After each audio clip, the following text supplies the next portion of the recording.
Shalom. యెషయా గ్రంథము 55వ అధ్యాయము 1వ వచనము. దప్పిగొనిన వారలారా నీళ్ల యొద్దకు రండి, రూకలు లేని వారలారా మీరు వచ్చి కొని భోజనము చేయుడి. Come all you who are thirsty, come to the waters, and you who have no money, come buy and eat.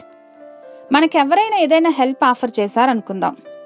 ఆ వ్యక్తులతో మనకున్న సాన్నిహిత్యాన్ని బట్టి కొంత సమయం సహాయాన్ని తీసుకుని ఆ తరువాత ఇంకా సహాయం పొందటానికి మనం ఇబ్బంది పడిపోతూ ఉంటాం.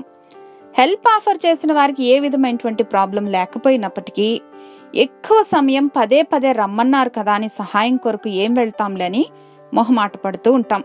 కానీ యేసయ్య మనలను ఇలా ప్రతి అవసరత నిమిత్తం తనపైన ఆనుకోవటానికి ఆహ్వానిస్తూ ఉన్నారు.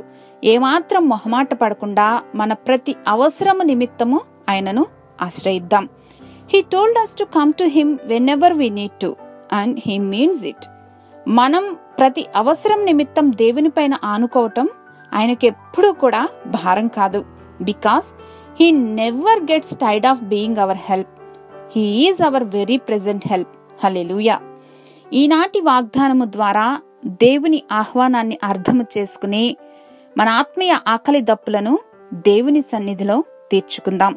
మహిమా స్వరూపివగు మా తండ్రి, మీ ఐశ్వర్యము చొప్పున క్రీస్తు యేసునందు మహిమలో మా ప్రతి అవసరమును తీర్చుతానని మరొక మారు మాకు జ్ఞాపకం చేసినందుకు యేసుక్రీస్తు నామంలో కృతజ్ఞతలు సమర్పిస్తున్నాం మా ప్రియ పరలోకపు తండ్రి.